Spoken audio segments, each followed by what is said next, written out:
저는 오늘 이 본문의 말씀을 가지고 예수님만 닮아가요라는 제목으로 함께 은혜를 나누도록 하겠습니다. 사진 하나만 띄워주시겠습니까? 자, 잘 안 보일 것 같아요. 근데 저게 보면은 일렬로 여러 개의 선들이 이렇게 그어져 있고 그 옆에는 숫자가 이렇게 기록이 되어져 있습니다. 잘 보이지는 않겠지만 이게 무엇을 표현하는 것 같아요? 한번 맞춰보겠어요?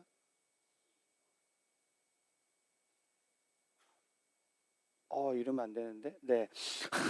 난 못 맞출 거라고 생각해. 예, 맞아요. 예, 이것은 부모님께서 한쪽 벽에다가 자녀의 키가 얼마만큼 어떻게 성장했는지를 기록해 둔 것입니다. 청소년기 때에도 키가 계속 자라지만 우리가 청소년기 전에 어릴 때에는 아이들이 정말 빠르게 성장합니다. 그런 자녀의 성장 과정을 기록에 남겨두고 싶은 마음, 그리고 계속해서 건강하게 무럭무럭 자라가기를 바라는 우리 부모님의 마음이 이 사진 안에 담겨져 있는 거죠. 혹시 친구들 중에도 아직 집에 이런 키의 흔적이 있는 친구들이 있습니까? 많이 없을 거예요. 요새는 이사도 많이 다니고 하는, 그래서 많이 없을 거예요. 근데 부모님과 같이 우리가 계속해서 성장하기를 원하시는 분이 계십니다. 누구실까요? 누굴까요? 그렇죠. 예. 정답은 하나님 아니면 예수님 하면 무조건 거의 반 이상은 맞고 들어가는 거예요. 예. 하나님이십니다. 예. 하나님은 우리가 그분의 자녀로서 몸과 영혼이 모두 성숙하게 성장하기를 원하십니다. 키가 잘 자라기 위해서는 유전적인 요인만큼이나 영양분을 골고루 섭취해야 합니다. 그리고 바른 자세를 해야 되고 10시부터 잠을 자는, 숙면을 취하는 이 후천적인 요인도 한몫합니다. 여러분들 10시에 자는 친구 있습니까? 서준아, 몇 시에 자요? 11시. 채혜는 몇 시에 자요? 12시. 중학교 1학년이 11시, 12시에 주무시니 고등학교 형들은, 누나들은 고3 어디서 우리 몇 시에 자요? 1시요. 후리는 어제 또 늦게까지 연습한다고 내가 2시에 들어갔다고 얘기를 들었어요. 어제 2시까지 교회에서 일렉 기타를 연습을 하고 혼자 또 집에 들어갔다고 합니다. 자, 이렇게 성장하기 위해서 후천적인 요소가 중요한데 우리 공부를 많이 해야 되는 고등학교 형들은 그렇다고 치고 중학생들 일찍 잡시다. 지성아 몇 시에 자니? 10시에 자자잉. 성준아 몇 시야? 몇 시에 자? 12시 50분이나 1시는 일찍 잡시다.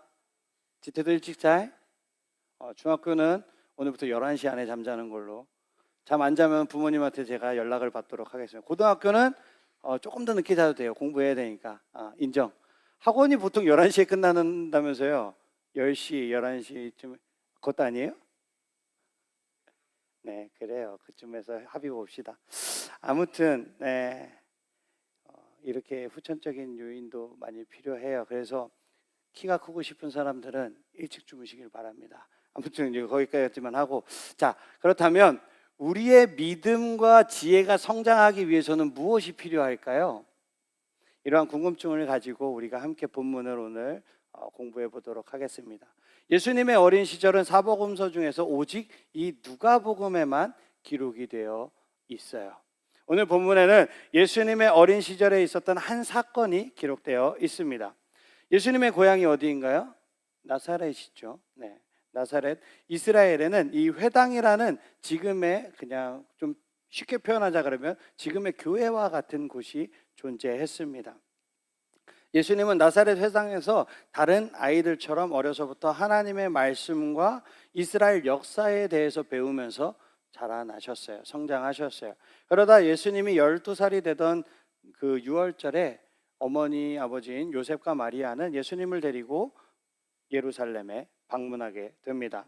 당시 유대인들은 예루살렘 6월절이 되면 예루살렘을 찾는 절기, 이 절기를 꼭 지켰어요. 그래서 예루살렘에 거리에는 각 지방에서 몰려든 사람들로 붐비고 매우 혼란스러웠습니다.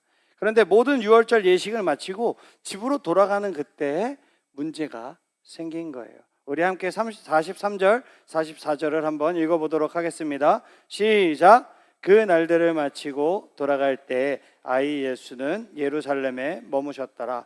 그 부모는 이를 알지 못하고 동행 중에 있는 줄로 생각하고 하룻길을 간 후 친족과 아는 자 중에서 찾되. 아멘. 집으로 돌아가는 길 도중에 예수님이 보이지 않는 거예요. 이 당시에는 이 친척들, 그리고 이제 우리도 시골에 가면은 이제 부락 마을 위주로 이렇게 살잖아요. 그래서 마을 사람들, 그리고 친척들이 자기의 아이들을 다 이제 돌아가면서 돌보는 문화가 있었어요. 그래서 많은 무리가 한꺼번에 이동하기도 하고 친척들이나 이웃들이 자기 자녀들을 봐주는 문화도 있기 때문에 요셉과 마리아는 당연히 그 또래 친구들과 함께 이동하는 줄로 알았던 거예요. 그런데 아무리 찾아봐도 예수님이 보이지 않으니까 요셉과 마리아가, 어머니가 아버지가 얼마나 놀랐을까요? 많이 놀란 거예요. 나사렛에서 예루살렘까지의 거리는 약 140km 정도 되는 거리입니다. 엄청나게 먼 거리예요. 이렇게 먼 여행길 중간에 어린 아들이 사라졌으니 걱정이 이만저만이 아니었을 것입니다. 부모를 잃어버린 아이의 마음도 놀라겠지만 아이를 잃어버린 부모님의 마음의 무너짐은 말로 할 수 없을 거예요. 그래서 요셉과 마리아는 초조한 마음으로 다시 예루살렘으로 움직입니다. 예수님을 찾아 돌아다니기 시작해요. 그러다가 사흘, 그러니까 3일 만에 예수님을 찾았어요. 근데 예수님이 어디에서 무엇을 하고 계셨다고 성경이 기록하고 있습니까? 우리 46절, 47절을 한번 읽어보도록 하겠습니다. 시작! 사흘 후에 성전에서 만난즉 그가 선생들 중에 앉으사 그들에게 듣기도 하시며 묻기도 하시니 듣는 자가 다 그 지혜와 대답을 놀랍게 여기더라. 아멘. 6월절이면 전국에서 모인 이 랍비 선생님들이 하나님의 말씀과 진리에 대해서 대화하고 토론하는 그런 시간을 많이 가졌어요. 예수님은 성전 안에서 그 랍비들과 함께 있었던 거예요. 그리고 그 자리에서 예수님이 하는 말을 들은 사람들은 모두 예수님의 그 대답과 그 질문들에 대해서 매우 놀랍게 여겼던 거예요. 왜일까요? 왜냐하면 12살밖에 안 되는 이 어린 아이의 질문이 너무나도 날카로우면서 지혜로웠던 거예요. 그래서 성전 안에서 어린 예수님을 발견한 이 어머니 마리아는 그동안 얼마나 걱정하며 찾아다녔는지를 이야기합니다.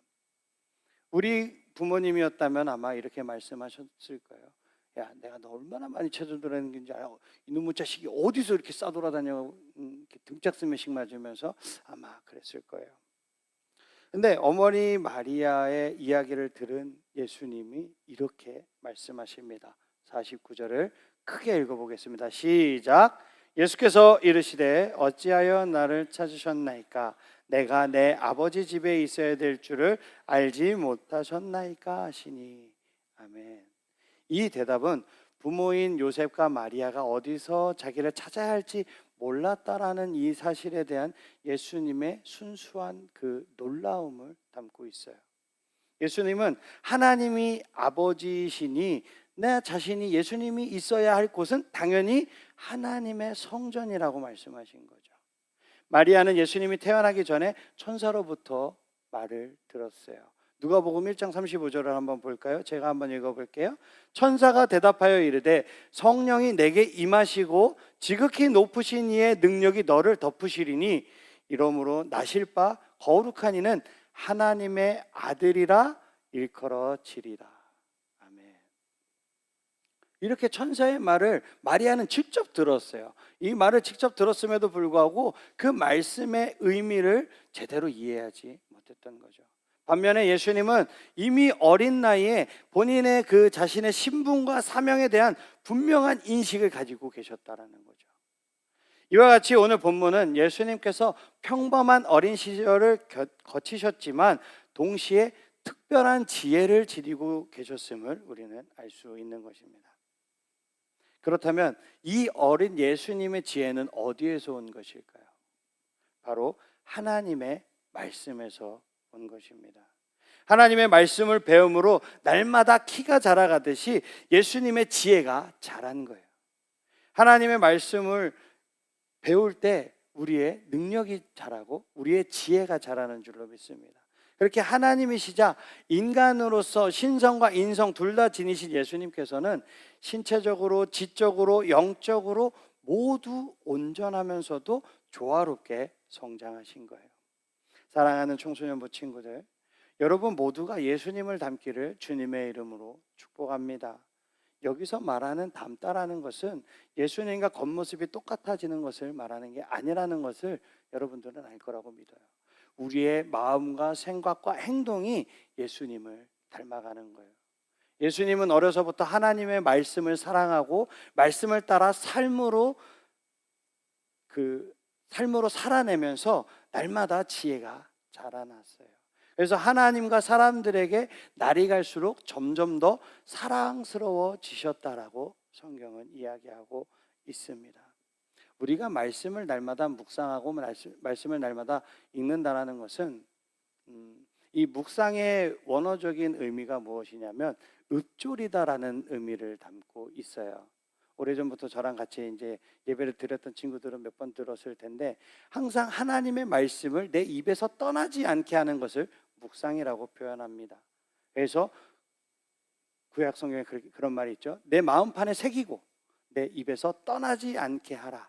그리하면 여호와가 너와 항상 함께 하신다라고 말씀하고 계십니다. 항상 우리의 입에서 말씀을 떠나지 않게 해야 하는 거예요. 그래서 우리가 예수님을 닮은 제자가 되기를 원한다면 우리가 힘써 해야 하는 것이 있는 거예요. 그것은 예수님을 본받아서 우리도 하나님의 말씀인 무엇을? 성경을 나의 삶에 가까이 하는 거예요. 하나님의 말씀을 읽을 때 우리 안에는 하나님의 지혜로 가득 차게 될 줄 믿습니다.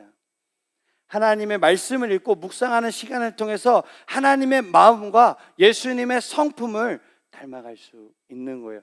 그렇게 될 때 내가 하기 싫어도, 내가 예수님을 닮기 싫어도 예수님을 닮을 수밖에 없는 것입니다.